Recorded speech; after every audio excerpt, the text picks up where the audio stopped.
The rain never really stopped in Victorian London. It didn't pour, not always, but it lingered, in puddles along cobblestones, in the fog clinging to gas lamps, in the air that never quite felt warm. And tonight it taps gently on windows that haven't seen sunlight in weeks. Somewhere behind those panes is a bed, or something like it. I'm Boris, and I'll be your narrator tonight, as we lie back, not in comfort, but in a narrow cot, surrounded by the ghosts of routine, of quiet suffering, and of endurance most people would rather not remember. This is not a story of war or kings. Not tonight.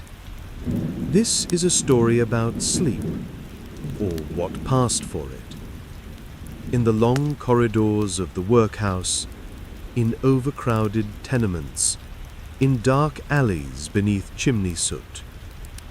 We're walking through the rooms history rarely visits, not because they're unimportant, but because they're hard to look at. And while the thunder rolls softly in the background, we'll meet the children who vanished without anyone asking, the men who begged for coal just to make it to morning, and the women who stitched until their fingers bled, only to be called lazy in the morning papers. No glory, no medals. Just cold sheets, cracked boots, and a system that promised help but delivered control. If you're ready, let the rain fall. We'll follow it.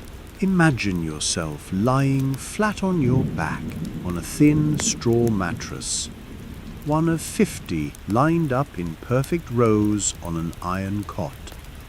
The rain outside is a low murmur, but inside the ward it's dead quiet. No privacy, no personal items, no way to turn without brushing against someone else. The air is heavy, not just with the breath of the room, but with the underlying scent of wet wool, lye soap, and the sour fatigue of 100 years of people sleeping exactly like this. This was not a prison, though you might think so. This was a place meant for the poor, the jobless, the unwanted. A workhouse, and if you were here, it meant that every other option had already failed you. Each night, at the call of the overseer's bell, the ward would fill. Men first, then boys, then older boys who weren't quite men but weren't children either. Each was assigned a cot. No choosing, no protest. The room was arranged with military precision, heads all facing the same direction, boots beneath the frame, hands folded. The lights, gas if the place was lucky, would be dimmed, not extinguished. Complete darkness was considered unsafe, and so the whole ward slept under a jaundiced glow, shadows dancing on plaster ceilings, soft coughing echoing against brick walls. Some men snored, others whispered to no one. Some stared upward, eyes wide open, waiting for the first bell of morning like it was salvation. You were allowed one blanket. If it was cold, you tucked your knees into your chest and breathed into your collar. Talking was not permitted. Neither was turning over too often. Everything about the space told you one thing. Your comfort was irrelevant. Your compliance was everything. There were no pillows, no sheets. If someone wet the bed, and many did, the mattress was flipped and the sleeper was scolded in front of everyone. Disease moved quickly here. Colds turned to pneumonia. A cough in one corner of the room became a funeral a week later. But no one ever said it aloud. Death was not shocking here. It was part of the schedule. Overseers paced occasionally. Their boots clicked sharply, just enough to keep anyone from falling too deep into sleep. Sometimes they spoke names.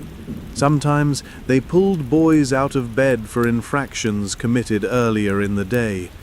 The punishment would wait until morning, but the fear would mar the night.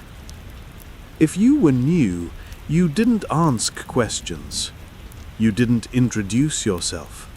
You didn't even make eye contact. The unspoken rule was survival through invisibility. The less anyone noticed you, the better. Friends made in the ward were friends lost too soon, to labor, to illness, or to something less defined. There was always one man who talked in his sleep, one who groaned with nightmares, one who rose in the night and stood silently at the end of his bed. No one dared wake them. Superstition and exhaustion held equal power here. The quiet was not peace. It was suppression.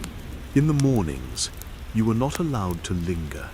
The bell would ring, boots on, bed rolled, hands washed, silence. Then work, for those who could. Scrubbing, stitching, hauling. And if you weren't strong enough to work, you were watched more closely. Laziness, they believed, was a disease that spread. Breakfast was grey, a porridge or bread, no meat, sometimes not even tea. You ate fast, not because you were hurried, but because you didn't want to taste it. Then it was back to the routine. But it all began and ended with the bed, that cot, that inch of straw, that night of sleepless discipline. And if you were lucky, very lucky, no one died in the next cot over. Because that was the reality of the Victorian workhouse night. It wasn't loud, it wasn't violent, it wasn't even particularly dramatic, but it was a kind of cruelty that worked because it never had to raise its voice. You didn't fight it, you survived it, and that was considered good enough. There was no lock on your door, because you didn't have a door.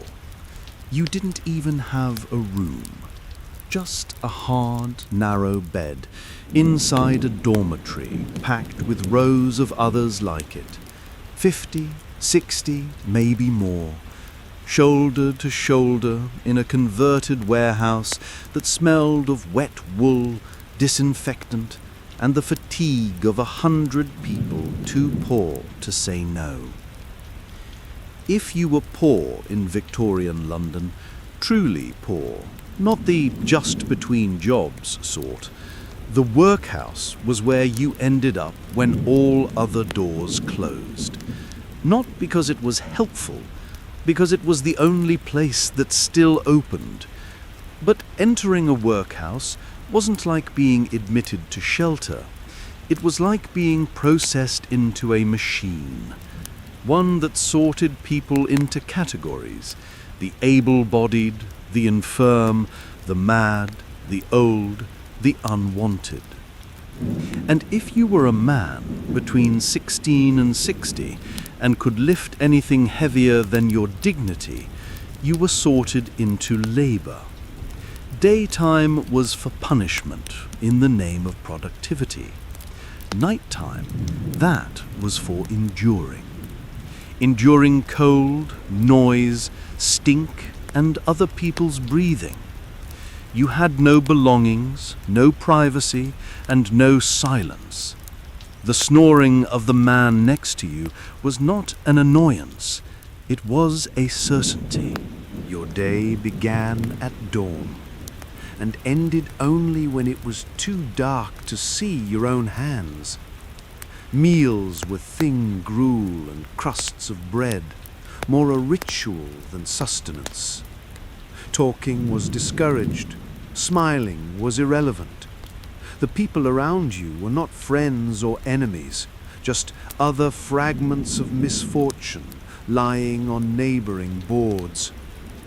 When you entered the dormitory, you passed by the matron or the warden, depending on the institution. Their job wasn't care, it was control. Roll call was performed with military indifference. You answered not with your name, but with a number. You weren't homeless anymore. You were housed, technically, but not human in any meaningful way. The lighting was dim, often just a few gas lamps set high above, flickering and hissing with each breath of draft from the broken window panes. It made shadows stretch long across the floor, as if even they were trying to escape. Beds were wooden frames with straw-filled mattresses, thin, coarse, and often infested. Bedbugs weren't a nuisance. They were part of the fabric. You tried to sleep. You really did. But someone was always coughing, someone always murmuring, and the dreams, when they came, were not dreams at all, just broken replays of the labor you'd done during the day. Your arms shoveling, your knees on stone, your back bent. Sometimes someone died in the night. That wasn't announced. You only knew because their coughing stopped and didn't resume. Their bed would be empty the next day, cleaned quickly, refilled just as fast. The workhouse never had too few occupants. And yet, for all its cruelty, the workhouse offered what the streets did not: walls, meals, and the pretense of order. It was a place where death came with a blanket rather than a puddle, and in that, it was better than nothing. Barely. At night, as you stared at the ceiling, or rather, at the absence of it, since the darkness swallowed all detail, you weren't kept awake by hope or fear.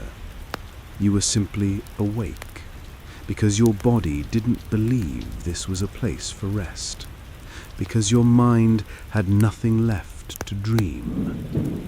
This was not punishment for crime, it was punishment for poverty. And it was designed to be unforgettable, not through violence or spectacle, but through sameness, through nights that didn't differ from the last, through the realization that time was passing and you were not. You were held in place like a nail hammered into a rotten beam, supporting nothing but your own futility. Welcome to the night shift of the workhouse. Not a job, not a shelter, just the slow unraveling of what it meant to be a person. You don't speak after lights out. That's the first rule. You'll learn the rest as you break them. The dormitory, if you can call it that, is a warehouse of bodies. 50 iron cots, each barely wider than your shoulders, arranged in rows so tight you can hear the breath of the person next to you and smell it too. There's no privacy, no curtain, no division, not even a whisper of solitude. You are not a person here. You are one among many, and the system prefers it that way. The air is thick, not just with body heat, but with the scent of worn wool, chamber pots, and the lingering dust of the day's labor. You haven't bathed in a week. Neither has anyone else. The smell settles into your skin like smoke. A bell rings out to mark the beginning of night. Not a comforting chime, a sharp clang, like a warning. One of the attendants, often a former inmate, now elevated to the dubious rank of enforcer, walks down the line to inspect the rows. If your bedclothes aren't folded right, if your boots aren't stowed properly beneath the cot, if your eyes aren't closed by the third strike of the bell, you will be reported. Punishment is small, but it adds up. A deduction in your meager rations, a denial of visitation, a longer sentence inside. They don't beat you, not here, not visibly, but they chip away at your sense of self, one infraction at a time. You lie still. The mattress beneath you is stuffed with straw, uneven and clumped.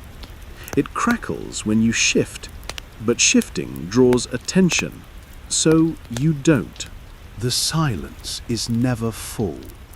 You hear coughs, deep, hacking ones from men whose lungs were eaten by chimney soot long before they arrived. You hear snores, sometimes wet and guttural, sometimes so sharp they jolt you back from sleep. And always the groans, not of pain necessarily, just the slow, hopeless noise of people trying to disappear into unconsciousness before the bell rings again. There's a man 3 cots down who mumbles in his sleep, another who rocks back and forth, even lying down, a kind of self-soothing rhythm. You're not supposed to notice. You're not supposed to care, but you do. Every once in a while, there's a scuffle. Someone kicks in their sleep, and someone else reacts. A hand is raised, a threat whispered. The attendants never step in unless it's loud. If it's quiet, it's not their concern. You learn that here. Noise is the real crime. But it's not just discipline, it's ideology. The silence of the dormitory is meant to train you, to remove from you the habit of protest, of conversation, of community. When you strip away the ability to talk, you strip away the ability to plan. There are no shared grievances if no one can share. You dream in half-thoughts now. You used to have full dreams of food or warmth or your sister's laugh, but those dissolve over time. Now your dreams are fragments, a boot laced wrong, a cold bowl of gruel, the clang of the morning bell. Even your subconscious forgets what freedom looks like. And then there's the inspections. They come in without warning, sometimes in the middle of the night. A lamp held high, the blinding light sweeping across faces. You're dragged out of bed if your shirt is out of line, if your sleeping posture is deemed too relaxed. A workhouse isn't a place for comfort, even in slumber. Women and children have their own wards, but they're no better. In fact, they're often worse. The women's dormitories are colder, more overcrowded. Mothers sleep beside daughters, girls beside old women who can barely breathe through the night. Privacy is a luxury reserved for the dead. You lie there, eyes closed, counting the seconds between the clangs in your mind. You don't have a clock. Time doesn't belong to you. But you estimate 10 seconds, 20, 100, and then maybe, finally, the slow, dark tide of sleep begins to pull. But even then, even in sleep, the workhouse owns you. You'll dream of the same room, the same rows, the same silence that teaches you to be less, not to rebel, not to imagine, just to survive until the bell rings again. It was a dull clang, not a peal or a melody, just a flat, iron noise that signaled the end of sleep. if sleep had ever really come. The bell in the Victorian Workhouse didn't just mark time, it snapped the night in half. It rang out not just to wake you, but to remind you that whatever comfort you'd found in those stolen hours was done. No second chances, no warmth, just the beginning of another day, exactly like the one before. Most of the time, you were already half awake when it rang.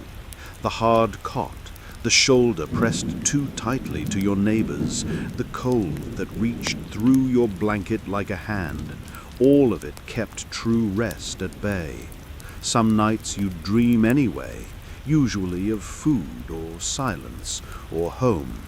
But just as your mind slipped into those fragments of softness, the bell would slice through them like a blade. The noise didn't echo. It didn't need to. It was immediate, heavy, certain, and every time it meant the same thing. Up. You swung your legs over the side of the cot, feeling the gritty floor under your feet. If you were lucky, no one had vomited in the corner or wet the bed above you, but you couldn't pause to check. Hesitation meant you'd miss the cue for the single lavatory or the first scoop of the slop that passed for breakfast. A delay meant drawing the overseer's eye, which meant questions, suspicion, or worse, assignment to the worst jobs of the day. In a place like this, the smallest mistake was always costly. There were no windows in the sleeping ward. The sun might have risen, or it might still be dark outside. You wouldn't know. The only light came from the gas lamps that burned faintly above, giving everything a yellowed, sickly hue. The air smelled of unwashed fabric, sweat, mildew, and something metallic. As you shuffled into line with the others, it struck you again. This wasn't a punishment for a crime. This was your life because you were poor. The morning routine was rigid, militaristic in its monotony. Strip your bedding, fold it, stack it, report. March to the washing room, cold water only, 1 cloth per person, 5 minutes. There were no mirrors. You didn't need to see your face to know what it looked like. Drawn, thin, with the kind of hollowness that had nothing to do with sleep and everything to do with hunger and despair. Then came the meager meal. Porridge so thin it barely counted as food, bread too stale to chew unless soaked, and tea that tasted of nothing but heat and metal. There was no talking, at least none above a whisper. Conversation was seen as idleness, and idleness was a sin in the eyes of the workhouse board. Your thoughts were your only companions, and even those had to be guarded. You learned to tuck away anger and fear like you tucked in your blanket, neatly, tightly, so no one could see what you carried. After breakfast, assignments were read out. If you were male, you might be sent to break stones or clean sewers. If you were female, you might scrub linen or make oakum, pulling apart old ropes with your bare fingers until they bled. Children were sent to separate wards, some to schoolrooms, others to labor. No one asked what you were good at. No one asked if you were well. You were not here to thrive. You were here to disappear into usefulness. And if you faltered, if you coughed too long or winced too much or dared to rest your weight against a wall, you were watched. The workhouse didn't beat you in the open. It didn't have to.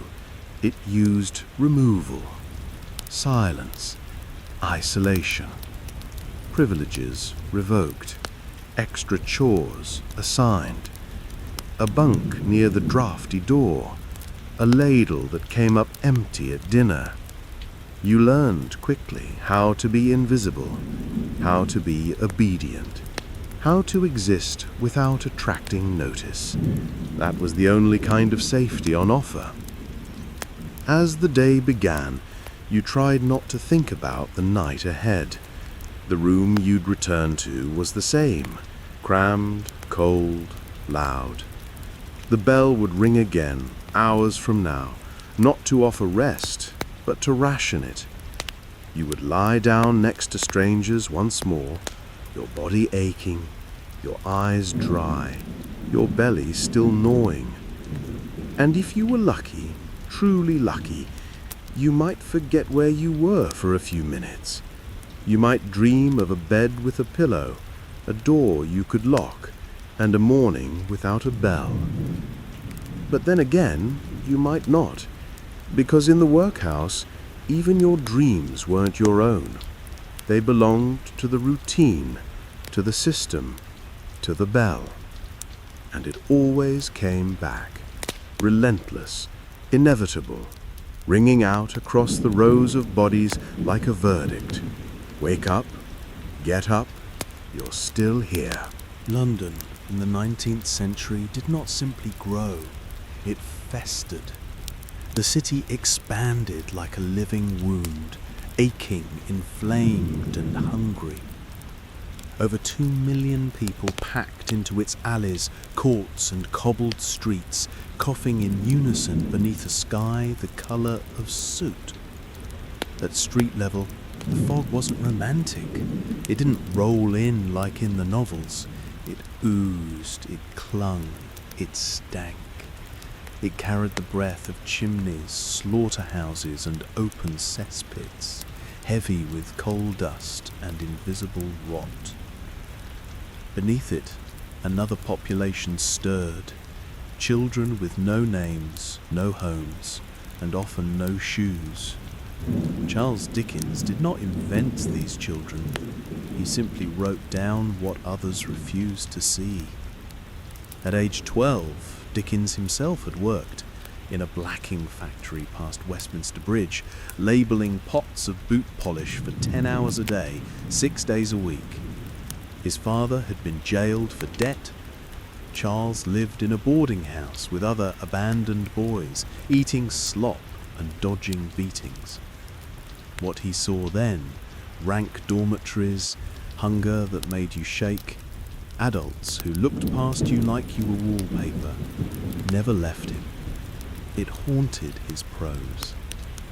He would return to those memories again and again, hiding them in plain sight.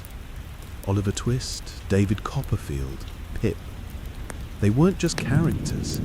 They were spectres of real boys, dirty, clever, resilient, and discarded.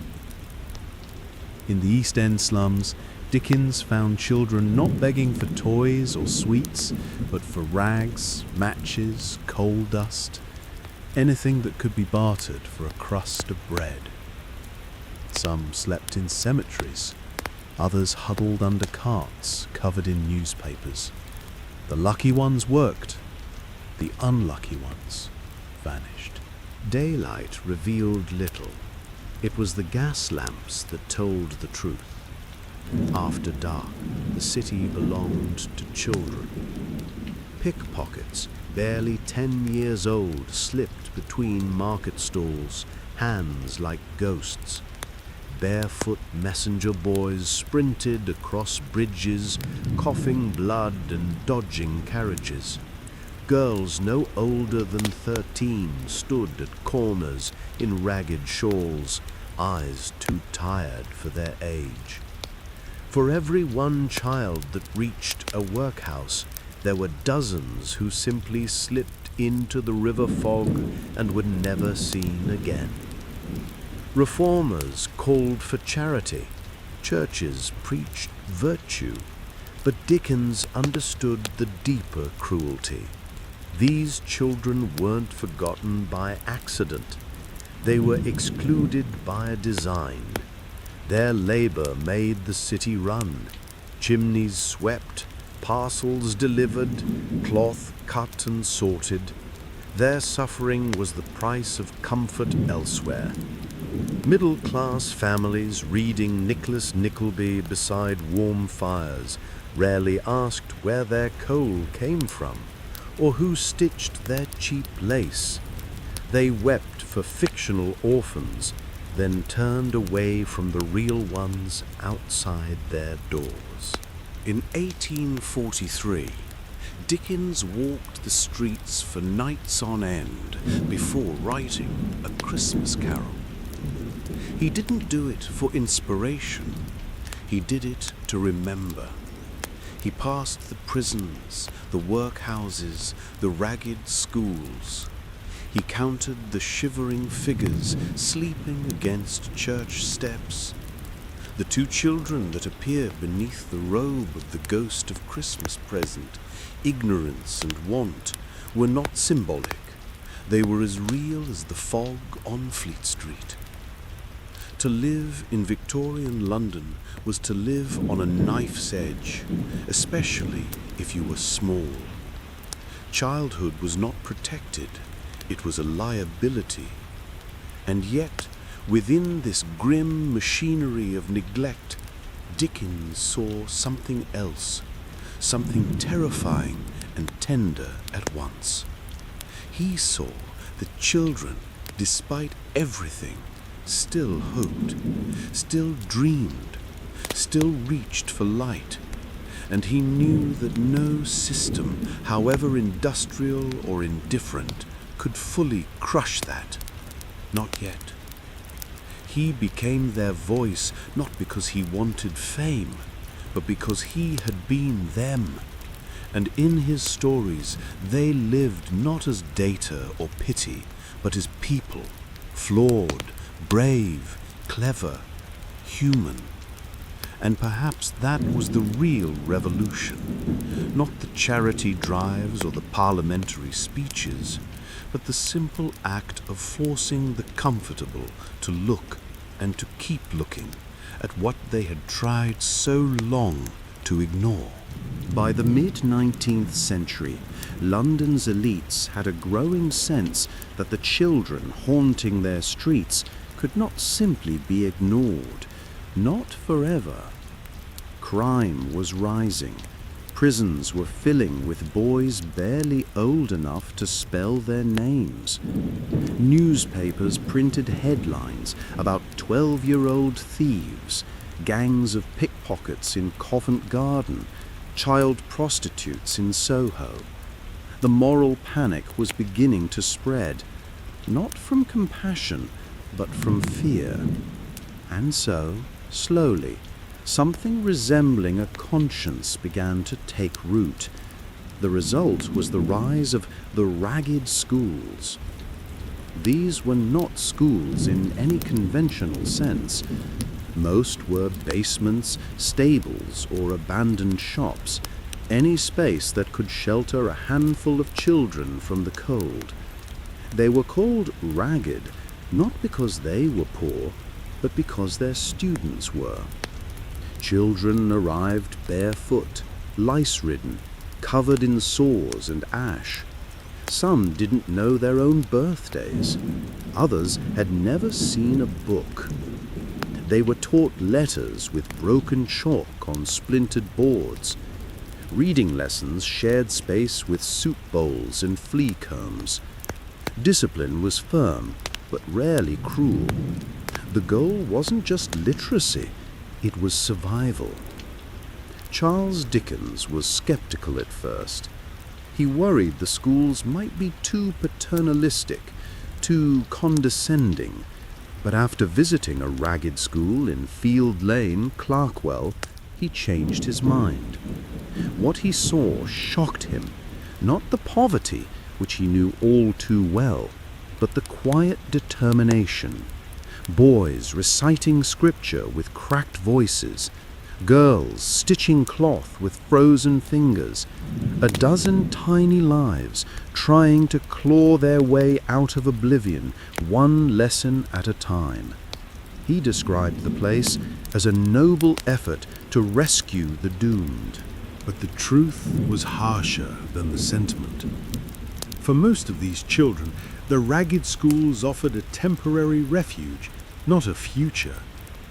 There were few jobs waiting for a literate child with no shoes. Employers wanted obedience, not education. And even if you could read, it didn't put bread on the table. Many boys left school by age 10 to work in factories or sweep chimneys. Girls often disappeared into laundries or worse. The street claimed many of them again. Hunger made fast learners into quick thieves. No certificate could feed a stomach. The ragged schools, though well-intentioned, were also a bandage on a much deeper wound. The real cause of child poverty in London wasn't ignorance, it was inequality. While a few philanthropists and reformers gave their time and coins, the wealthiest citizens continued to expand their empires on the backs of the poor. Textile barons, shipping magnates, coal merchants, they all profited from cheap child labour, whether directly or indirectly. And their charitable donations, though publicly celebrated, rarely matched what they extracted in profit. Even so, the ragged schools left a mark. By the 1860s, over 300 of them dotted England, serving tens of thousands of children. They laid the groundwork for future reforms. The Elementary Education Act of 1870, compulsory schooling, child labour laws. They were imperfect, underfunded, and too late for many, but they mattered because they proved that even the most neglected children could learn, could grow, could dream. Dickens never stopped writing about them. His fiction became a mirror and sometimes a hammer. He gave names to the nameless. Joe, the crossing sweeper, Smike, the orphan, Little Nell, each one a composite of dozens he'd seen on real streets. Each one a quiet plea to his readers to look harder, to care longer, to remember. He knew that pity was fleeting, but empathy, true empathy, could be transformative. And so the ragged schools survived, not just on donations, but on narrative, on the stories that made the invisible visible. The lessons taught in those crumbling rooms were simple: how to spell your name, how to hold a spoon, how to be seen. And in Dickens' world, that was a kind of salvation all its own. The year was 1824. The streets of London, grey with soot and choked with horse manure, coughed up thousands of lives each morning. Among them walked a 12-year-old boy, his boots thin, his coat threadbare, and a black-stained handkerchief tied around his neck to block the stench of the Thames. His name was Charles, not yet Dickens, not yet the voice of a generation, just Charles, a boy with ink in his mind and hunger in his belly. He had once lived in a quieter world, books, piano lessons, a modest education. But that world had collapsed stone by stone when his father fell into debt and was taken away to Marshalsea prison. London did not care for fallen men. It swallowed them whole and swallowed their sons too. Charles now worked at Warren's blacking factory, a damp warehouse near the Hungerford stairs on the Thames. His job was to paste labels on bottles of boot polish. Hour after hour, 6 days a week, 10 hours a day. The building was dim, lit by cracked windows and oil lamps that smoked rather than shone. Rats squealed in the corners. The floor was always wet, slippery with polish spills, and the air stank of chemicals and despair. Children worked shoulder to shoulder, many younger than him, their backs bent like old men's, their fingers raw and stiff. No one spoke much. There was no music, no laughter, only the scraping of paste, the clinking of glass, and the occasional cough from the dust. Dickens never spoke of this time during his early career. It humiliated him. It stained his soul in ways he never quite washed out. Later in life, he would describe it as a secret agony. But that secret bled into his ink, into the pages that would one day make the world weep. In David Copperfield, in Oliver Twist, in Little Dorrit, the echoes of the warehouse, the cold, the cruelty, the voicelessness resurface again and again. The workhouse boy, the pickpocket, the factory child, they were all versions of that boy who pasted labels beside a river that smelled of death. But Dickens did not only remember, he observed. Even at 12, he watched the older boys mock the newcomers. He watched the overseers, with their sticks and sneers, parade through the rows of labourers like generals among livestock. He noted who got extra bread and why. He watched which children grew silent after beatings, and which found rebellion in sly jokes whispered in corners. He stored it all. Not in journals, not yet, but somewhere deeper, in the folds of a memory that refused to forget. Outside the factory, the city was no gentler. London in the 1820s was a place where poverty lived out loud. Children sold matches in the rain. Chimney sweeps with blackened lungs squeezed through impossible flues. Orphans slept under bridges with dogs for warmth. Every alley had a story. Every corner had a secret. Dickens, forced into independence far too early, wandered these streets after work, not because he wanted to, but because he had nowhere else to go. Years later, when fame allowed him a voice, he did not scream. He whispered. He wrote stories where the pain was not ornamental, it was the point. He did not beg sympathy for the poor, he demanded it. He made you walk through the fog with them, feel the grime under your nails, taste the stale bread, and hear the sound of children being turned away from warmth. But he also showed defiance, small moments of hope, of wit, of stubborn dignity. In Oliver Twist, the titular character asks for more. It's a simple line, but it carries the weight of an entire childhood spent learning not to ask.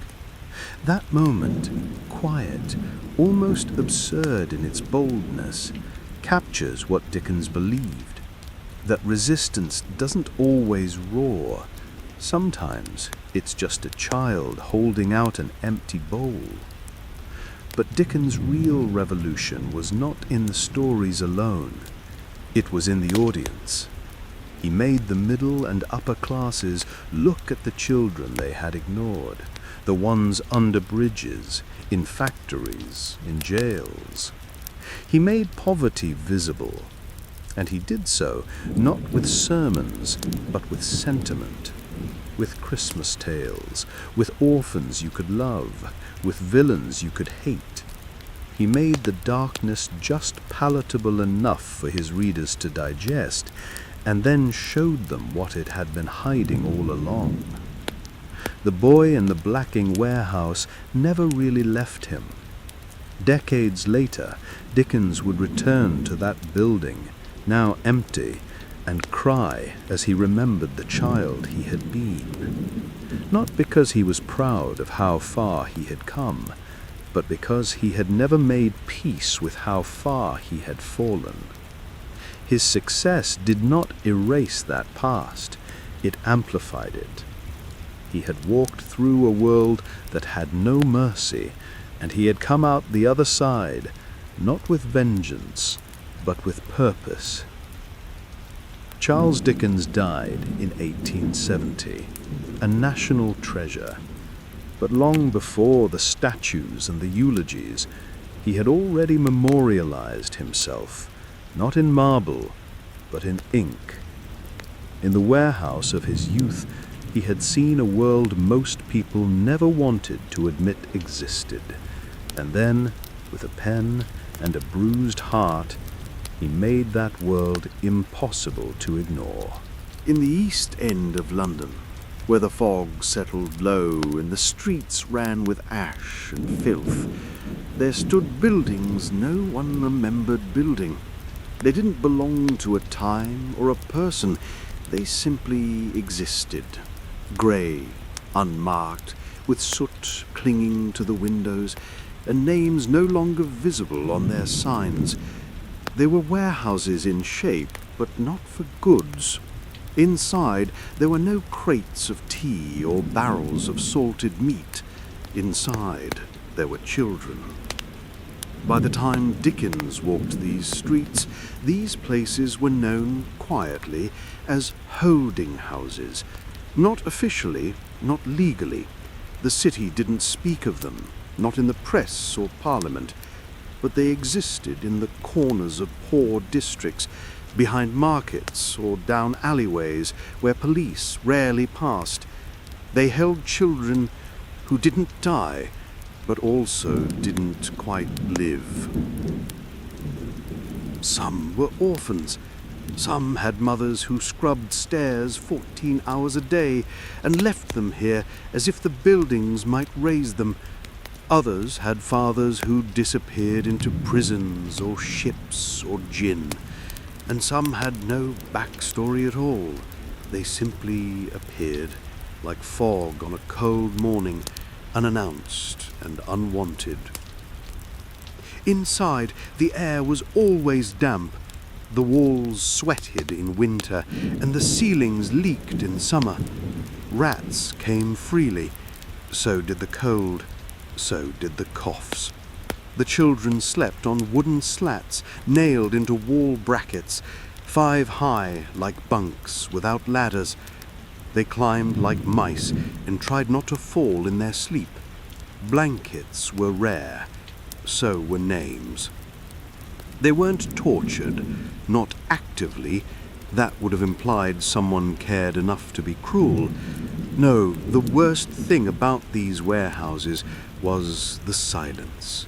No books, no games, no voice calling roll call, just the shuffle of bare feet, the scrape of tin bowls, and the hum of misery. No one taught them, no one punished them. They were beyond that. What they received, mostly, was waiting. Food came once a day, carried in pots that smelled of cabbage and fatigue. Water, when it came, was cold and often brown. Once a week, a matron might shout for them to line up, strip down and stand still for a ragged sponging of water laced with vinegar. It wasn't for cleanliness.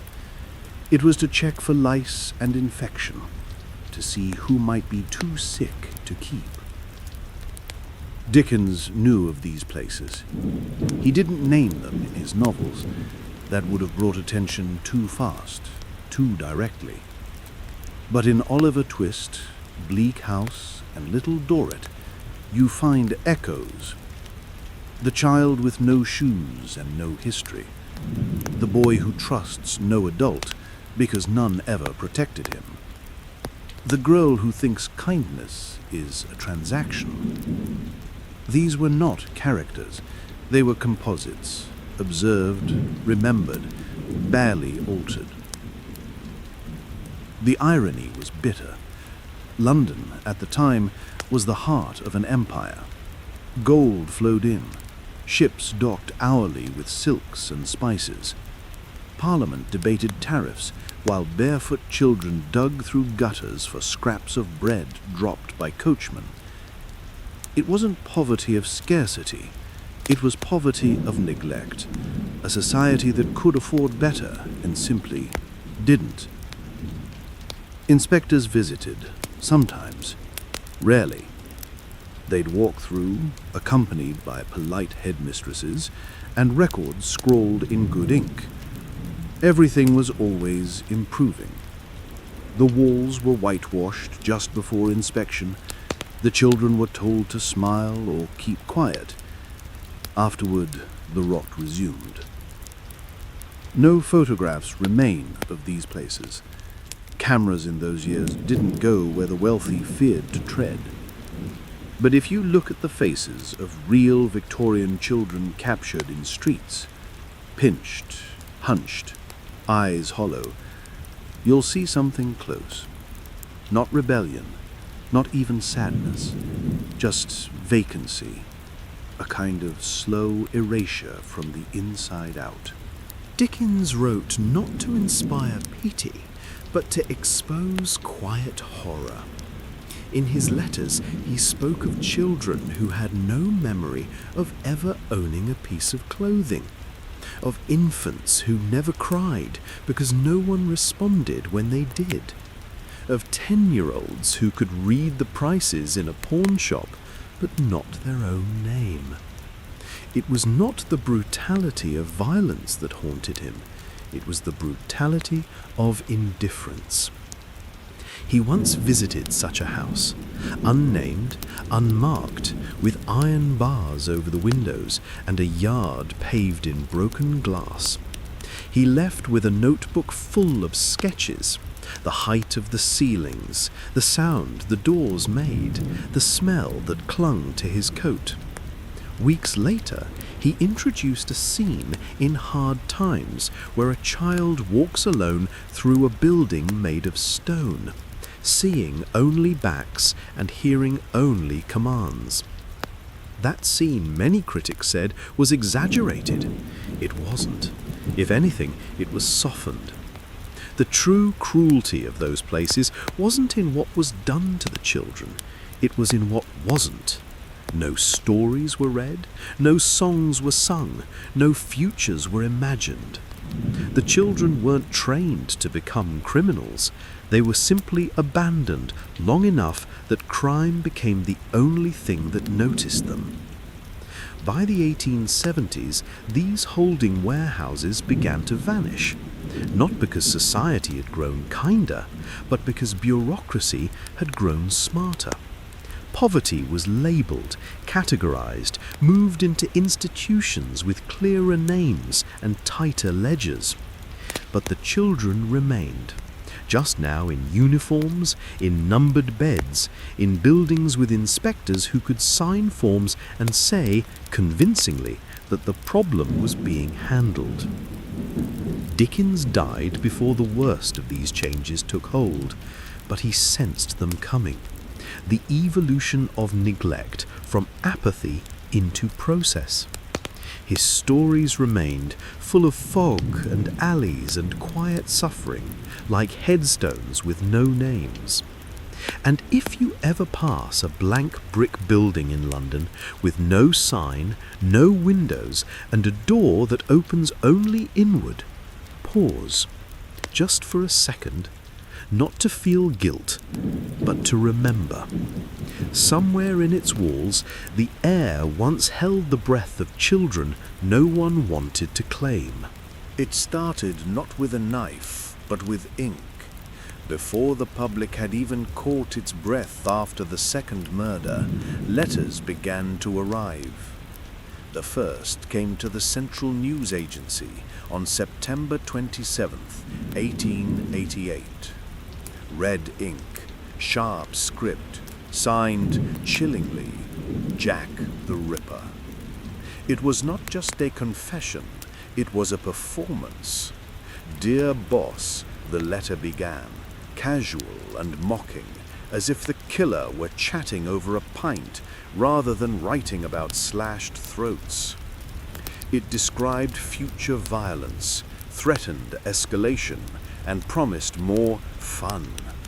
The police dismissed it at first. Then came the double murder. And then came the postcard, referring back to details that hadn't yet been made public. Panic followed, and belief hardened. But here's the question that never left the foggy streets of London. Did the killer truly write these letters? Or was this the birth of media-driven horror? A sensationalist echo chamber where hoax and truth tangled so tightly no one could separate them again. The volume was overwhelming. Over 700 letters would eventually be submitted as possible correspondence from the Ripper. Some written in blood-red ink, some filled with strange spellings and mockery, some as short as one sentence, others pages long.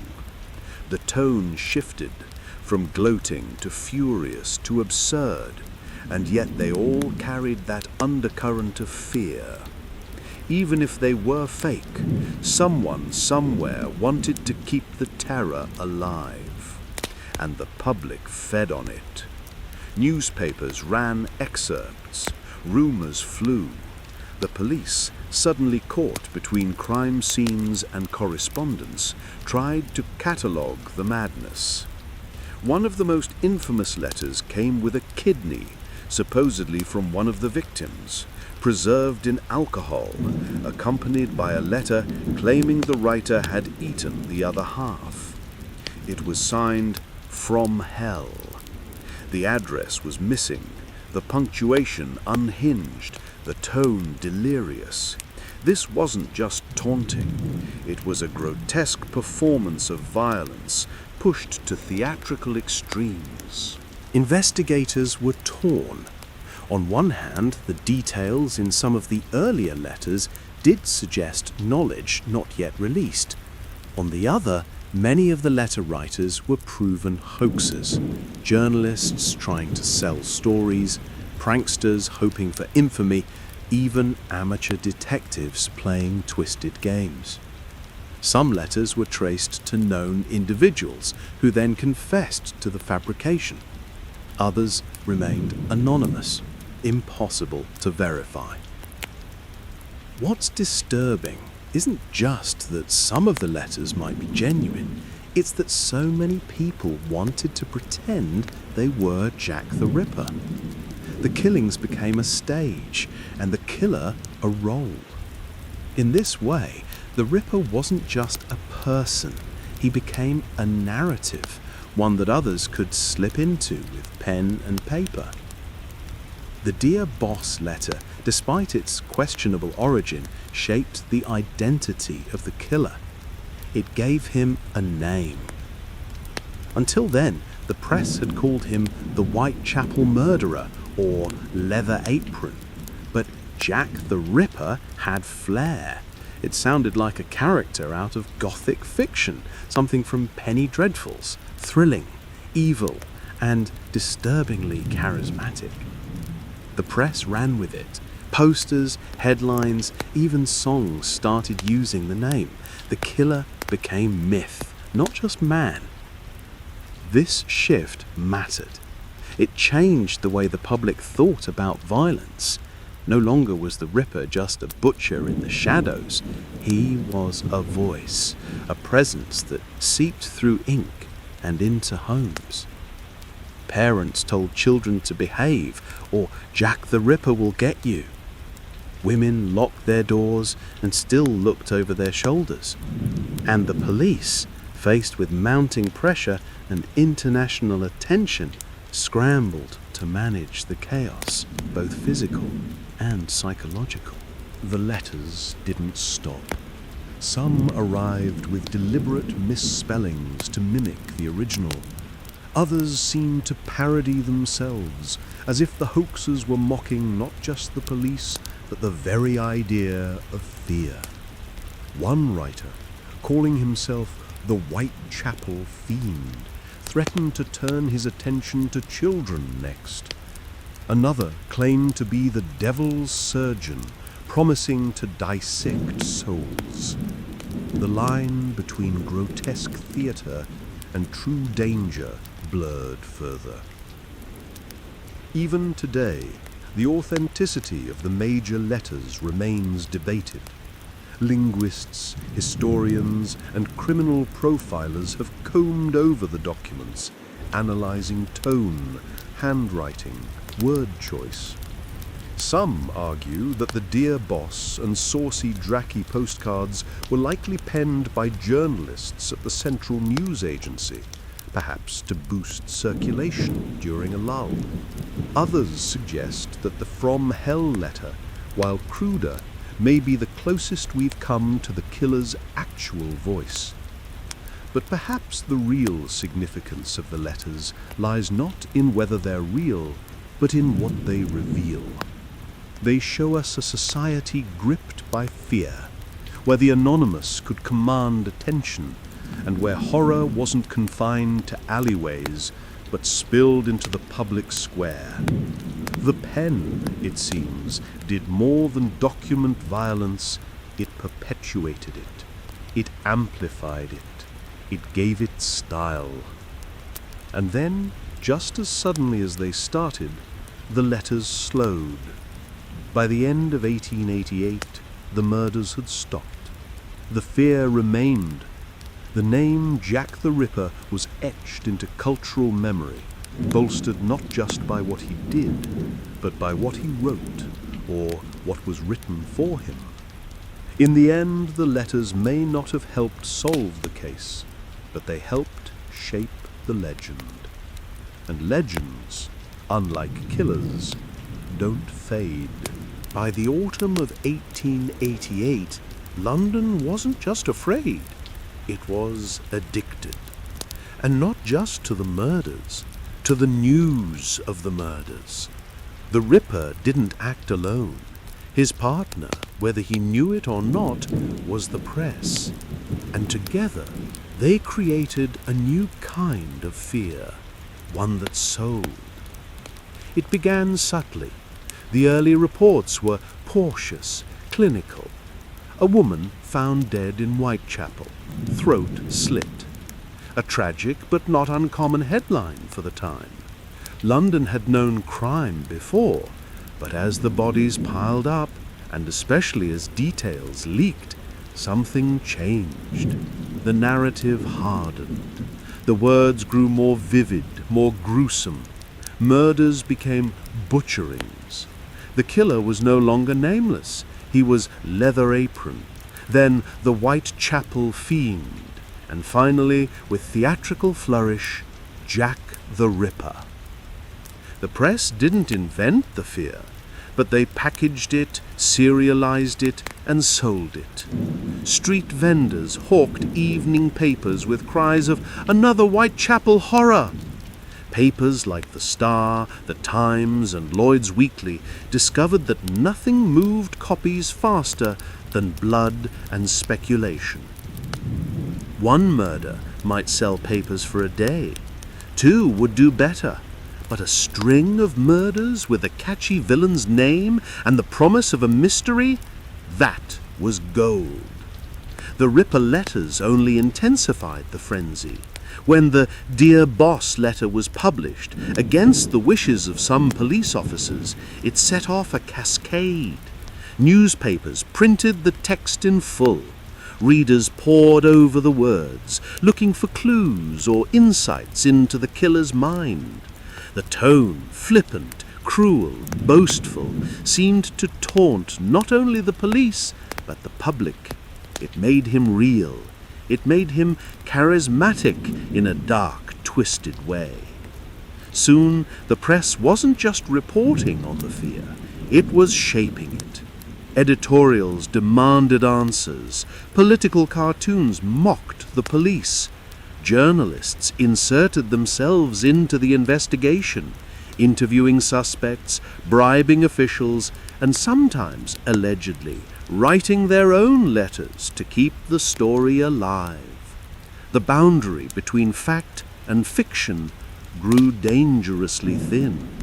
And behind the ink there was strategy. Publishers knew what kept readers awake at night. They knew which headlines sold, and they weren't above embellishment. One report suggested a victim's body had been staged in a ritualistic pose, a claim later proven false. Another claimed messages had been scrawled in blood on nearby walls. Truth didn't matter as much as impact. This wasn't just about informing the public, it was about owning the narrative. Every paper wanted the scoop, the exclusive, the letter no one else had. The Central News Agency, which first received the Dear Boss letter, enjoyed a surge in reputation and relevance. Other agencies scrambled to catch up, and some historians believe that at least a few letters were authored or encouraged by newsmen eager for more material. But there was a price. Panic spread faster than logic. London's East End, already poor and over-policed, became a pressure cooker. Vigilante groups formed. Innocent men were attacked for looking suspicious. Jewish communities were harassed, especially after rumours linked the killings to foreign immigrants. The press amplified these suspicions, sometimes subtly, sometimes directly, often stoking ethnic tensions with inflammatory language. Police Commissioner Sir Charles Warren found himself under siege, not just from the killer, but from the headlines. Every delay in the investigation, every dead end, every missed clue was splashed across front pages. The Met was portrayed as incompetent, outwitted, asleep. And in truth, they were overwhelmed. The media scrutiny made their work harder. Suspects disappeared before interviews, clues were contaminated by curious crowds, and the public's trust eroded with each sensationalist headline. It wasn't just London watching. International newspapers picked up the story. New York, Paris, and Berlin all ran accounts of the London monster. Foreign journalists speculated wildly, adding their own flair to the already convoluted tale. Suddenly, the Ripper wasn't a local menace, he was a global icon of fear. But not everyone was thrilled. Some social critics accused the press of feeding a morbid obsession. George Bernard Shaw, the playwright and critic, wrote a biting essay suggesting that the only reason the murders were gaining attention was because they targeted poor women, and that middle-class fascination was rooted more in voyeurism than sympathy. The police, he wrote, are powerless, the people indifferent, and the newspapers obscene. Still, the presses rolled on. Penny Dreadfuls, cheap horror fiction aimed at the working class, capitalized on the hysteria, crafting fictionalized Ripper tales for entertainment. Illustrations of the killer appeared, often with a top hat and cloak, lurking in gas-lit alleys. None of these images were based on eyewitness accounts, but they stuck. They helped forge the legend, turning the Ripper from a shadowy figure into a visual archetype, the gentleman monster. By the end of the year, the actual murders had stopped, but the coverage hadn't. The story lingered. New theories emerged. Copycat killings occurred. Letters continued to arrive. The killer had vanished, but the narrative refused to die. In hindsight, many historians argue that the Ripper case marked a turning point, the birth of the modern media crime complex. For the first time, newspapers weren't just observers of violence, they were participants. They helped shape the public's fear, influence the investigation, and define the very image of the criminal. The question remains, without the press, would Jack the Ripper have become a legend? Or would he have faded into the fog like so many other killers of the era? We'll never know, but one thing is clear. The murders gave the press a story, and the press gave the murders immortality. And even now, over a century later, that story still sells. They never saw his face, never caught his scent, never matched a fingerprint, but they heard his voice, or what they believed was his voice, over and over again, etched in red ink and cruelty. Dear boss, catch me when you can. Yours truly, Jack the Ripper. These weren't confessions, they were performances, and for more than a century, experts had tried to read between the lines and profile the phantom who may have never written a single one. The letters remain the Ripper's most infamous echo, more enduring than bloodstains, more discussed than any clue. Dozens were received between late 1888 and 1891. Some were tossed aside immediately. Others still sit in archives, handled only with gloves, marked with doubt and fascination. The tone varies. Some are articulate and almost literary. Others are barely coherent. But the handful that stood out, like the Dear Boss and the From Hell letter, shaped our entire understanding of the Ripper mythos. What kind of man writes such letters, if it was a man? Criminologists, psychologists, and historians have all taken their turn at interpreting these texts. The earliest profiling attempts, crude as they were, came from contemporary investigators who tried to deduce the author's nationality, education, and motive based solely on syntax and spelling. Some believed the killer was foreign, pointing to phrases like "ha-ha" or odd constructions. Others insisted the writer was local, but trying to sound foreign. The uncertainty only made things worse. Later generations applied more sophisticated methods. In the 1980s and 1990s, when criminal profiling became a formalized field, experts began dissecting the letters with forensic linguistics, the science of language and crime. The conclusion? Mixed. Some scholars argued that the Dear Boss letter showed signs of staged aggression, too calculated, too theatrical. Others claimed it displayed narcissistic traits and a sadistic fantasy life, consistent with serial offender patterns. Still others suggested the tone was that of someone enjoying the chaos, but not necessarily responsible for the acts. But here's the deeper problem. What if none of them were written by the Ripper at all? That possibility that the killer never picked up a pen changes everything. And increasingly, it's the one favored by modern researchers.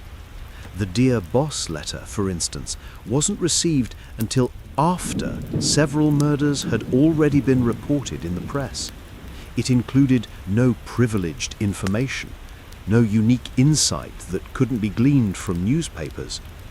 The red ink, the cheeky tone, all eerily performative, as if someone, perhaps a journalist, perhaps a hoaxer, wanted to escalate the spectacle.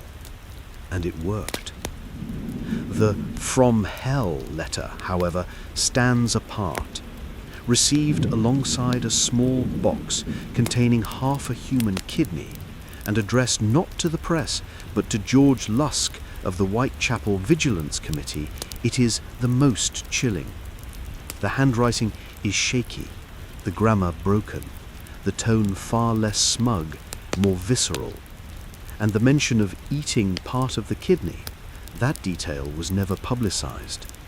Some experts believe this may be the real one. Others dismiss it as another cruel prank, possibly from a medical student with access to cadavers.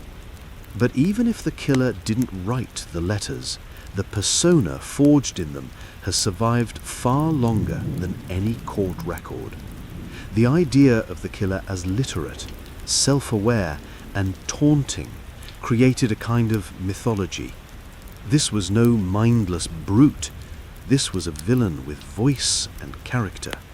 That fiction made him more terrifying and more seductive to storytellers. The question of authorship remains tangled. Some suspect one or more letters came from members of the press, particularly the Central News Agency, which benefited immensely from having exclusive access. Others suggest the police themselves may have released or written certain letters to bait the killer or calm public nerves. A few theorists go even further, claiming the letters were planted by political agitators to stoke distrust in the authorities and fuel anti-immigrant hysteria. Amid this uncertainty, a darker question emerges. Did the Ripper ever need to speak? His silence may have been more powerful. The murders were loud enough. The brutality, the regularity, the symbolism. And adding a voice might have weakened the terror. Perhaps he understood that. Perhaps he watched the letters flood the press, each one more sensational than the last, and smiled from the fog. Let the city speak for him. Yet the public craved voice, some anchor in the chaos. In the absence of arrest, the letters became surrogates for justice. They gave London something to interrogate, something to hate, something to quote. They turned a series of murders into a story, and stories need a narrator. That need may have created Jack more fully than the man himself ever did. Even the name Jack the Ripper came from the letters. Without it, he might have been remembered as the Whitechapel Killer, or simply the Unknown. The moniker gave him brand power. It stuck in headlines, echoed through time, inspired books, films, and conspiracy theories, and all of it may have started with a few lines of red ink on cheap paper. In truth, we may never separate fact from fiction. The Ripper's voice, whether real or crafted, now lives in a space between the two. And that may be his most lasting act of violence. Not the cuts or the killings, but the confusion, the stories, the endless guessing. Because when a killer has no face, no name, and no trial, his letters speak louder than evidence. What the letters left behind wasn't just ink on paper. It was something more corrosive, more enduring, a kind of narrative infection that spread through the public imagination and never quite left. The moment those blood-inked words hit the newspapers, the Ripper stopped being a man. He became myth, a spectral presence that thrived not on visibility, but on ambiguity. London never forgot him, not because of what he did, but because of what was written in his name. For the people of Whitechapel, the impact was immediate and terrifying. As each letter emerged, the fear didn't lessen, it metastasized. Rumours circulated that the killer was a doctor, a foreigner, a butcher, a member of parliament. Theories spun out from the fog like cobwebs. Some people claimed to see him in the streets, cloaked in shadows. Others heard his voice in alleyway whispers. Reality buckled under the pressure of imagination. The letters, especially the public ones, gave just enough detail to ignite paranoia without ever offering a solid lead. They seeded doubt everywhere. But the psychological damage wasn't limited to fear. The Ripper letters reshaped how the press interacted with crime. This wasn't just reporting, it was co-creation. For the first time, newspapers began to serve not merely as chroniclers, but as accelerants, fanning the flames of terror for circulation numbers. The murder scenes were described in grotesque detail, often inaccurately. The letters were published in full, sometimes with illustrations. It blurred the line between journalism and horror fiction. That line hasn't been redrawn since. And then there was the branding. Jack the Ripper was a name that newspapers could sell. It had punch. It was lurid and dangerous and catchy. The name didn't emerge organically. It was embedded in one of the early letters and eagerly adopted. From that point on, the killer wasn't just a criminal, he was a character. A villain whose name would echo in pulp novels, stage plays, and, eventually, film reels. The letters had birthed something bigger than any man. This branding worked both ways. On the one hand, it gave police a persona to pursue. On the other, it turned the investigation into something performative. Detectives weren't just solving a crime, they were fighting a myth. And myths don't bleed. They don't confess. They don't leave fingerprints. You can't arrest a ghost. Some officers recognized the danger early on. Sir Robert Anderson, Assistant Commissioner of the Metropolitan Police, lamented how the press turned the killer into a celebrity. He warned that the letters might be distractions, even hoaxes, but by then the narrative had already taken root. For future generations, the letters became artifacts of morbid fascination. Scholars pored over them, looking for linguistic patterns or psychological markers. Writers and filmmakers used them as plot devices. Conspiracy theorists treated them like breadcrumbs. Theories flourished that the letters were written by a rogue journalist or a member of the royal family, or even by multiple authors trying to confuse the public. The longer the mystery remained unsolved, the more the letters seemed to grow in importance. They weren't just evidence, they were symbols. But maybe the most tragic legacy of the Ripper's correspondence is how it drowned out the voices that should have mattered most, the victims. Marianne Nichols, Annie Chapman, Elizabeth Stride, Catherine Eddowes, Mary Jane Kelly. Their lives and brutal ends were reduced to footnotes beneath the killer's flourish. The letters shifted the spotlight. They pulled focus away from the human cost and toward the theatrical villainy of the man behind the pen, whether he existed or not. Even the letters that were clearly faked, some traced back to schoolboys, others suspected to be pranks, were absorbed into the legend. It became less about truth and more about tone. Did it sound like the Ripper? Did it feel like him? It didn't matter if it was real, it mattered if it was believable. That mindset has haunted crime reporting ever since. We're still chasing shadows, still elevating villains above victims. Today you can visit the letters, or what remains of them, in museum displays and police archives. Some are yellowed, cracked, or faded. Others have been lost entirely, surviving only as copies. But when you read them, you're not just reading words. You're looking into the dark heart of a story that refuses to end. A story made not just of violence, but of narrative power. The power to frame, distort, mythologize. In the end, whether Jack the Ripper actually wrote a single letter is almost irrelevant. What matters is that we believed he did. The fear was real, the hysteria was real, the consequences were real.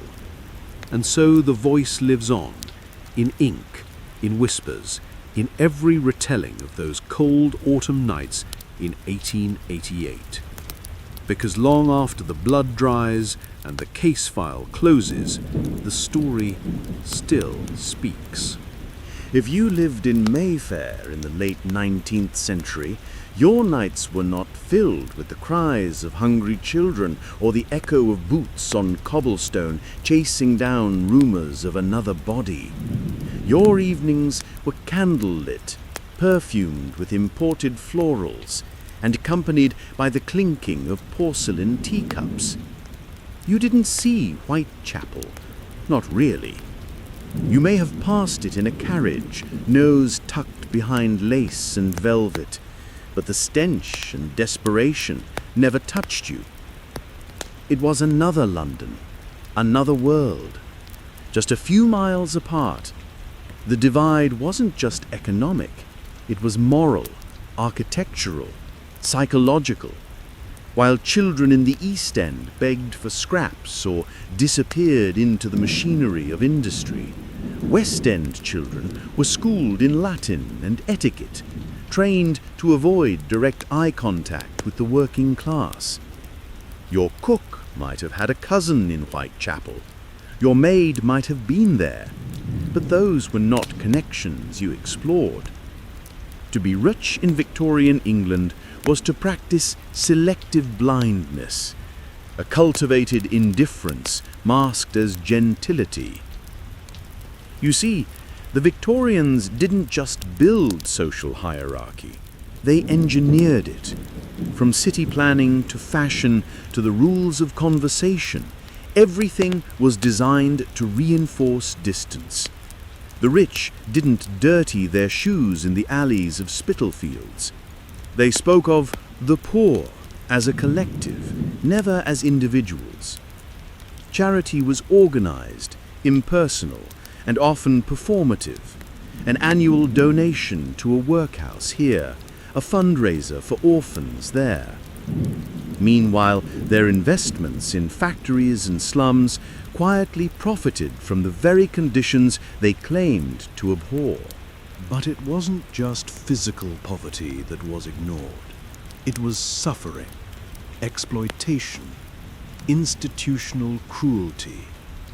When news of child labor, prostitution, or death from preventable diseases occasionally broke through the velvet curtains, it was discussed at tea as a curiosity, like a storm in India or a famine in Ireland. Something to be tutted over and then politely forgotten before dessert. The assumption was simple. If they were suffering, they must have deserved it. After all, hadn't God sorted the world into stations? In Whitechapel, families crowded 10 to a room, sleeping in shifts or not at all. In Mayfair, a single guest bedroom was prepared with fresh linens daily, just in case an acquaintance decided to stay. While laundresses bled their hands, scrubbing grime from strangers' clothes, wealthy women hosted salons to debate the morality of Darwinism or the color of next season's gloves. The disconnect was complete. You could live an entire life in the upper crust and never once hear a street vendor shout or see a baby die of neglect. That was not your London. And yet, the wall wasn't entirely impenetrable. Servants were vectors of knowledge. So were newspapers when the editors chose to publish the truth. Scandals erupted from time to time. A nobleman caught in an East End brothel, a society daughter secretly funding a radical school for the poor. But these were exceptions, not norms. The system was built to sustain itself through ignorance, willful, well-dressed ignorance. When the Ripper killings began, the fear temporarily spilled over. For once, even the wealthy could not look away. The horror was too theatrical, too close. Journalists speculated that the killer might be of gentle birth. Pamphlets were handed out warning women of all classes, and in drawing rooms the name Whitechapel was spoken in tones usually reserved for foreign wars or biblical plague. But even this morbid interest faded. Within weeks, the West End returned to its distractions: opera, investments, tennis. It's not that they didn't care, it's that they were trained not to. Victorian morality was a house of mirrors, designed to reflect your own virtue back at you, while obscuring the faces of those who served you, cleaned after you, or died anonymously in the alleys you never walked. You could consider yourself a good Christian, a supporter of Queen and country, and still not know the name of the scullery maid who polished your boots with vinegar. And so a vast silence stretched between neighbourhoods. In Whitechapel, the silence came after screams. In Mayfair, it was the kind that followed music. By the end of the century, reformers began to emerge, many of them from within the upper class itself. Charles Booth's poverty maps, Octavia Hill's housing projects, the Fabian Society. They tried to bridge the gap, to peel back the illusion, but for many in high society, these efforts were seen as gauche, even dangerous. Why disturb the order of things? To walk through Victorian London is to move through a city split down its spine. One side velvet, the other soot. One side fed by empire and inheritance, the other by blood and borrowed breath. And through it all, the stories of the poor were overwritten, first by the indifferent and then by the sensational. Even today, we remember Jack the Ripper, but not the child who froze beside a workhouse gate. We recall the Duchess's scandal, but not the girl who died in childbirth after 14-hour shifts at a matchstick factory. But if you listen closely, beyond the drizzle on cobblestones, beyond the polished accent of drawing-room recollections, you can still hear the rattle of a coal cart, the cough of a boy with no doctor, the hush of a servant who knows better than to speak. That is also London. That is also history. To the untrained eye, afternoon tea was nothing more than a quaint British tradition, a pause between lunch and dinner, where crustless sandwiches met clotted cream and china clinked softly beneath chandeliers. But in Victorian society, tea was never just tea. It was theatre, a ritualized performance of class, power, and the unspoken codes that bound the elite together while keeping the rest out. At precisely 4 o'clock in Mayfair and Kensington, parlours filled with the soft rustle of silk and the precise sound of silver spoons stirring sugar. Guests would arrive in their finest, gloves on, hats tilted just so, and exchange pleasantries that masked intent. The topics varied: an upcoming season at the opera, a cousin's engagement, the newest gossip from Parliament. But beneath these carefully chosen subjects was a deeper rhythm, a dance of status and signal, where who poured the tea and who accepted it first could speak volumes. And yet, while the conversation floated along the surface, the world outside the drawing room strained under the weight of another reality. That sandwich had been prepared by a cook who earned less in a week than the hostess spent on flowers. The room was cleaned by a maid who slept in a basement corridor beside the coal bins. The tea itself, Ceylon, Assam, Darjeeling, was imported through colonial labor systems that made exploitation taste like civility. Still, to the women who hosted and attended these events, the illusion was comforting. Afternoon tea was their domain, a space carved out in a world otherwise ruled by men. Here, influence could be wielded through whispers and reputation, a marriage arranged, a scandal quietly buried, a social rival defanged with a single arched eyebrow, and the choice of who was not invited to the next gathering. In a society obsessed with appearances, the tea table was a battlefield. Beneath the veneer of leisure, these gatherings served as engines of social control.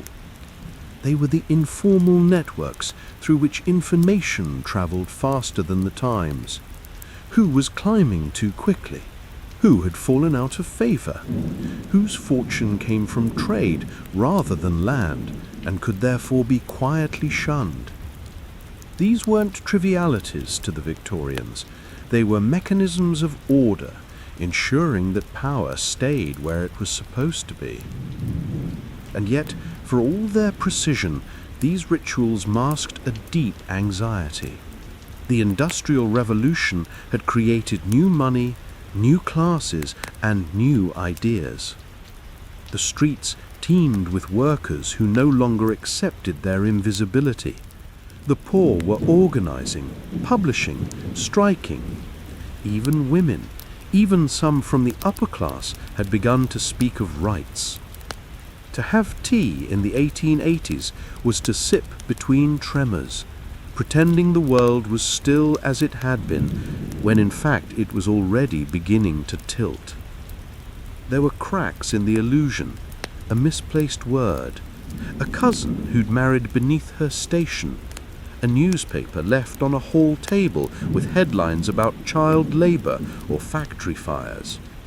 And though these cracks were quickly papered over, with laughter, with lace, with another scone, they were noticed. In private, some whispered concerns. Others doubled down on tradition, hosting ever more lavish teas, as if China and sugar could hold back history. And then there were the exceptions. Women like Angela Burdett Courts, the heiress who poured her fortune into social reform, or Octavia Hill, who turned drawing-room concern into housing projects. But they were rare. For every reformer, there were a dozen more who preferred not to look, or who believed that helping the poor meant teaching them how to be more like the rich. The grand illusion of the Victorian elite was not just that they were better off, but that they were better. That God had placed them where they were. That refinement and education made their pleasures cleaner, their sins less vulgar. They could gossip about a scandal in Whitechapel and then commission a portrait without irony. They could praise charity balls and ignore the seamstresses who stitched their gowns in 12-hour shifts. But illusions are fragile things. The more they are polished, the thinner they become.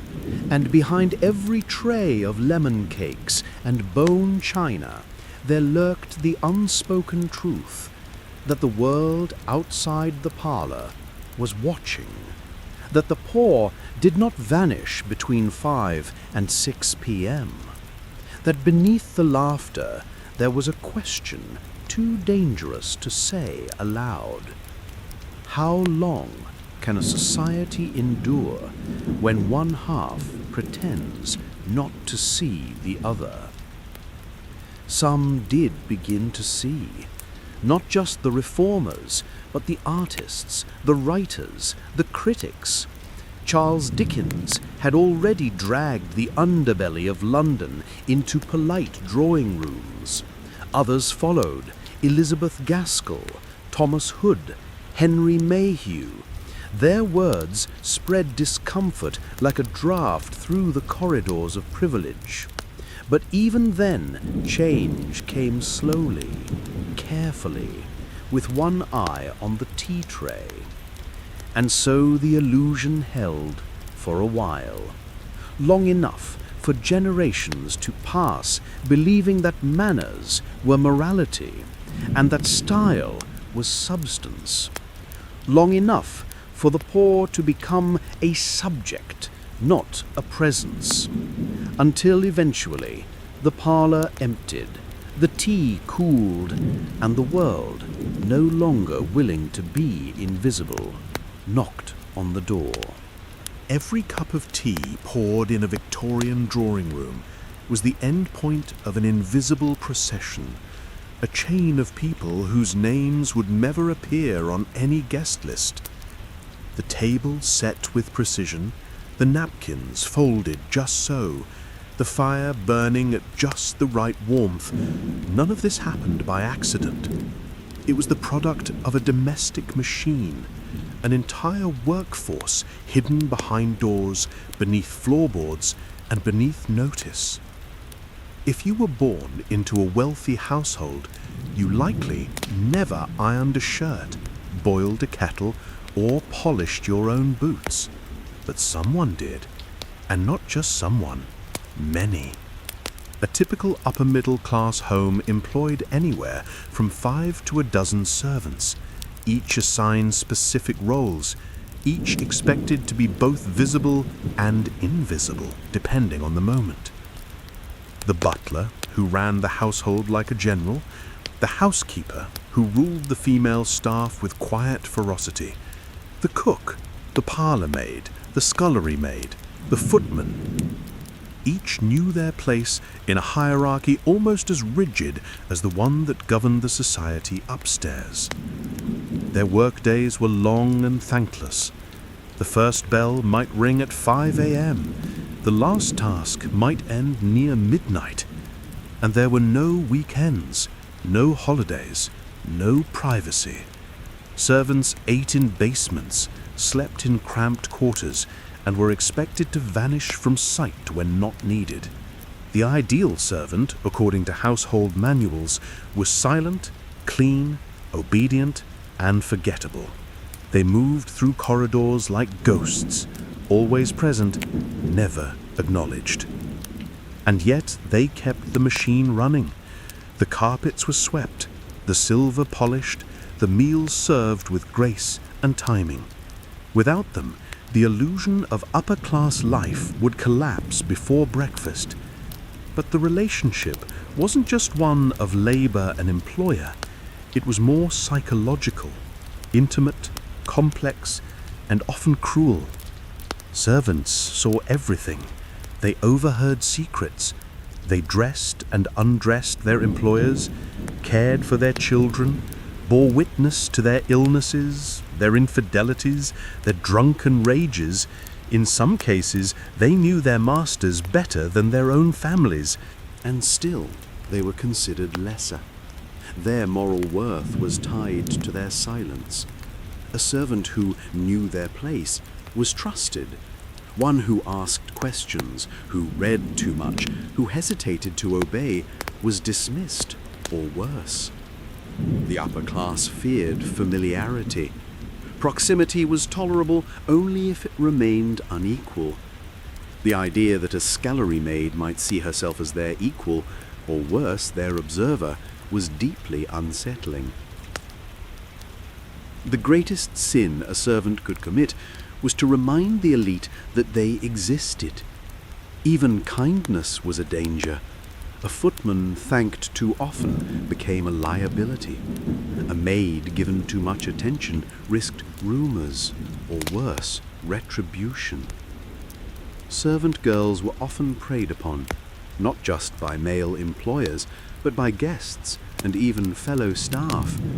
If they became pregnant, they were dismissed, their reputations shattered, often left to survive alone in streets their employers would never walk through. And yet the same employers might speak of Christian charity while sipping their tea. There were rebellions, of course, quiet ones. A drawer rearranged just enough to irritate. A letter intercepted. A dropped plate that might have slipped for a reason. Most servants had no illusions about their place, but they weren't stupid. They watched, they remembered, and sometimes they left. Those who could write would sell their stories, serialized memoirs, exposés, scandal sheets. Behind the curtains became a minor literary genre in the late 19th century, much to the embarrassment of their former employers. But for every servant who escaped or published a tell-all, hundreds more stayed. Not because they loved the work, but because there were few alternatives. Domestic service was often the only path for a poor woman to avoid starvation or prostitution. For young men, it was better than the coal mines or factory floors, and so they endured. They learned to swallow their thoughts, to disappear in plain sight, to survive through compliance. What's most haunting, perhaps, is how deliberately society ignored this labour. In popular novels, servants rarely had names. In etiquette guides, they were spoken of in collective terms. Even in family portraits, they stood at the edge, present but peripheral. Their erasure was not accidental, it was essential. To acknowledge them fully would have been to admit that the luxury of the few rested entirely on the exhaustion of the many. Occasionally, however, the veil slipped. A master's child would form a bond with a nursemaid too deep to ignore. A mistress would confide in her lady's maid out of loneliness rather than trust. And in these moments, fragile, dangerous, the human truths flickered. Affection existed, sometimes even respect, but the hierarchy never dissolved. It only softened briefly before reasserting itself.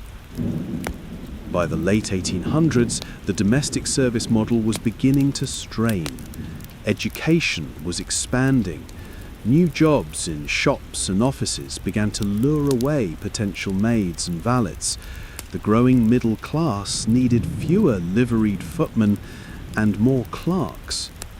And after World War I, the entire system would fracture. But in the high Victorian era, the household machine was still running, precise, tireless, and taken for granted. It's easy now to judge the past, to shake our heads at the cruelty, the blindness, the parasitic comfort. But we should also understand how systems like this survive, not through hatred or evil, but through normalization, through routine, through making the extraordinary seem natural. And it's worth asking, who in our own time polishes the silver?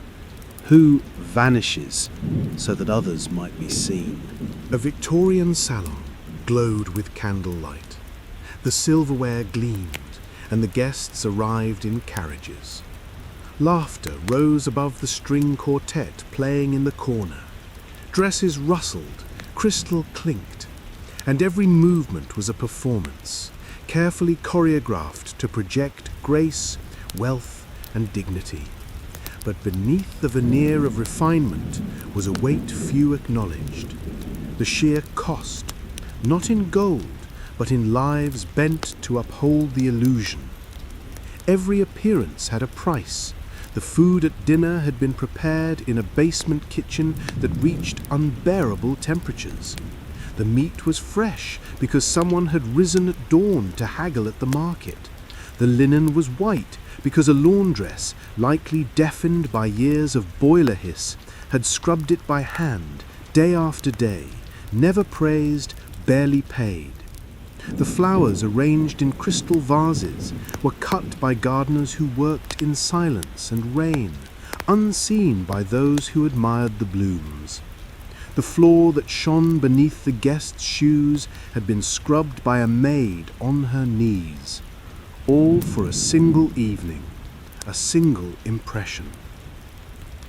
The upper class did not simply enjoy luxury, they consumed labor invisibly. It wasn't enough to be wealthy. One had to look it, move like it, speak like it. And maintaining that facade was exhausting work for someone else. The family upstairs might host a tea where they discussed poetry and philanthropy, but the reality was that their very ability to do so was purchased with the time and bodies of others. They lived above the cost, quite literally.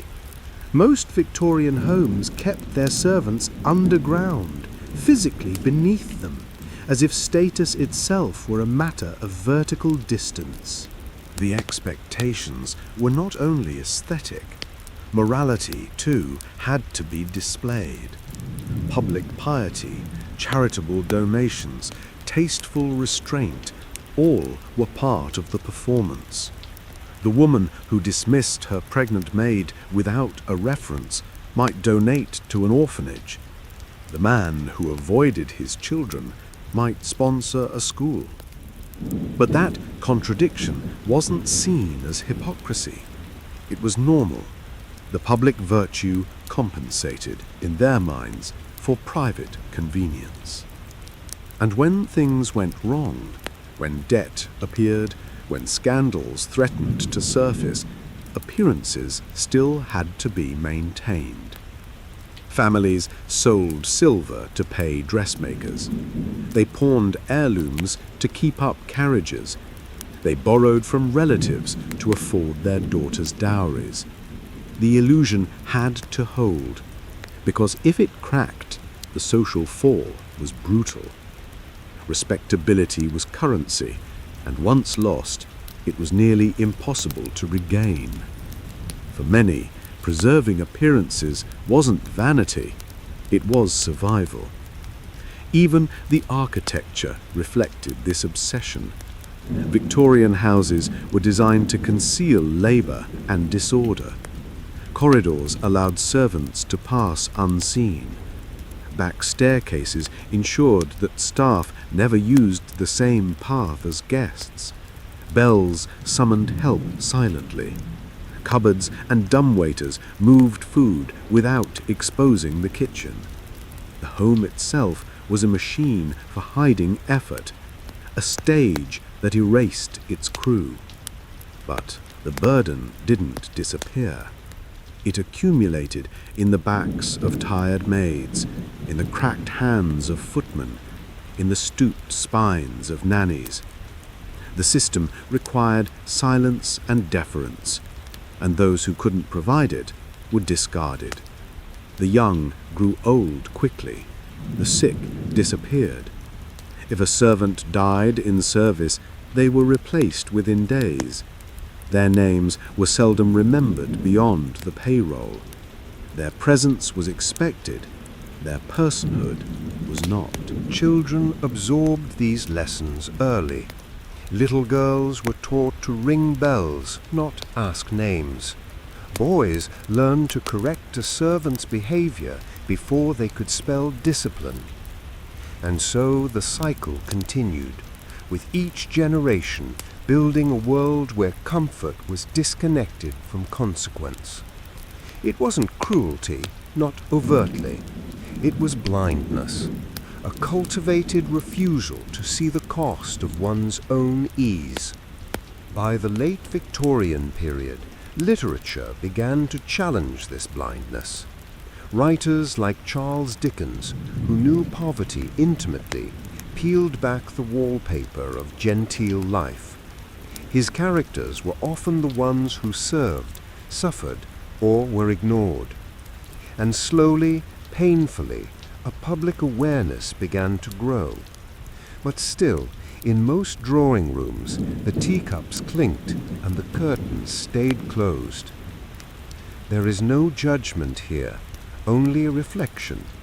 The past is not worse than the present, just differently arranged. We too live with appearances, with systems that obscure who makes what we consume. The names are different, but the roles remain. Somewhere, someone is up at dawn to prepare comfort for another. Somewhere, someone's silence makes another's reputation shine brighter. The illusion of ease still runs on hidden labor.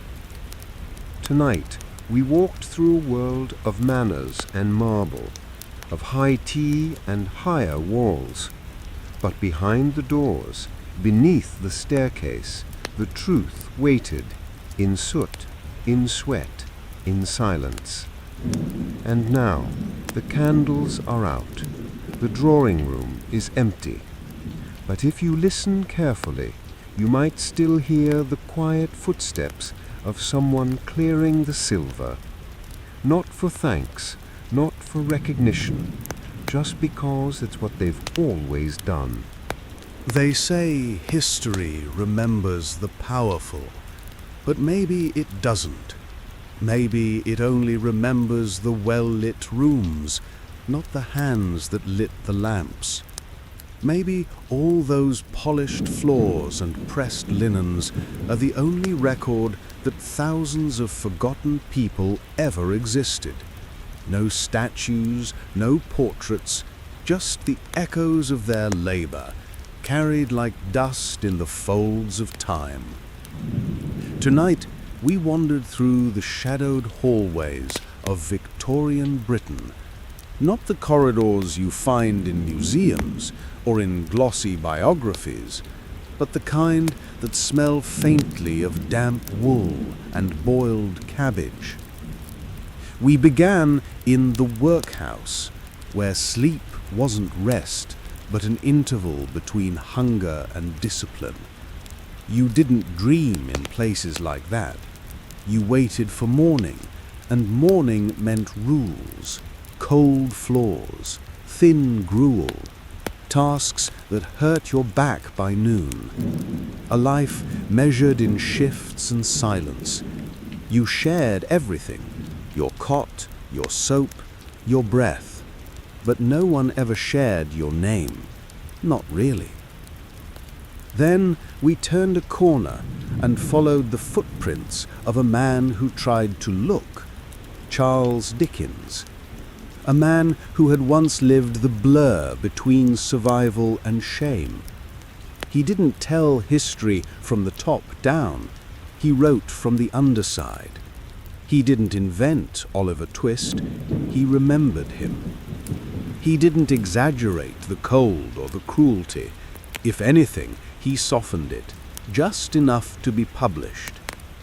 Behind the wit and the drama, there was a quiet scream, not of rage, but of urgency. Don't forget them. And yet, we nearly did. By the time we reached the Ripper's letters, we were reading not just horror, but deflection. The press turned murder into mystery. The police turned failure into spectacle. And the public, well, they turned away, because the truth was far less entertaining. The women weren't symbols. They were cold, tired, alone, and invisible until their blood hit the cobblestones. Even then, they weren't really seen, just consumed, like headlines or rumors. Their lives were footnotes to their deaths.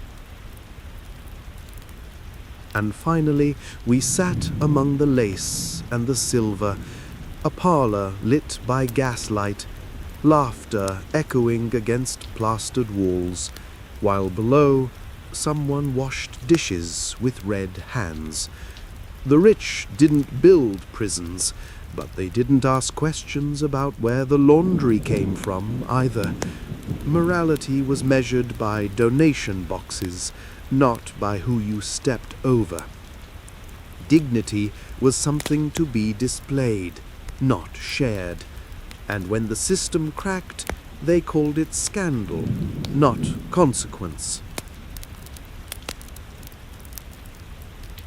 This is the part of history that doesn't fit neatly into timelines. It's not a revolution. not a treaty, not a crown passed from one hand to another. It's the long ache of ordinary people surviving systems that were built with other people's names on the doors. It's the weight of a servant's apron, soaked with tea and sweat. It's the shiver of a child on a stone floor, listening for a bell. It's the exhausted breath of a girl scrubbing someone else's mirror, trying not to be seen in it. We often say times were hard, but that's too soft. It hides the hands that made them hard. It erases the people who kept going anyway, the ones who folded sheets until their fingers cracked, who raised children that weren't theirs, who buried their own in graves without markers. They didn't leave behind monuments, just the quiet impression of a bed turned down, a uniform neatly hung, a day endured. There is something strangely beautiful about that kind of endurance. It's not loud, it doesn't demand praise, but it holds the world together, silently, brick by brick, sock by sock, shift by shift.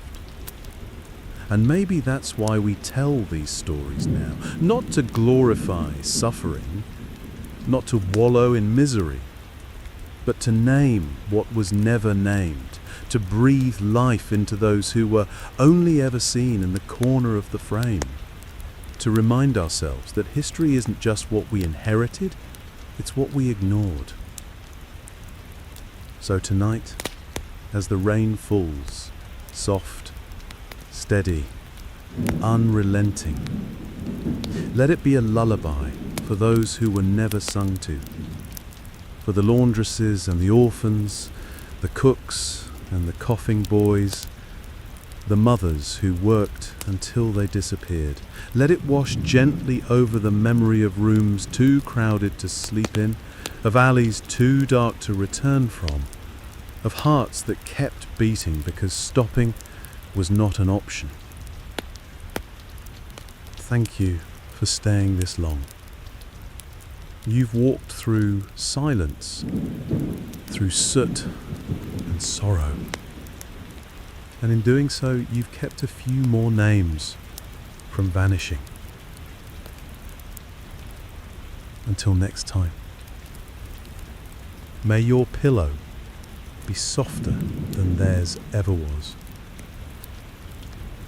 And may history whisper what it once tried to forget.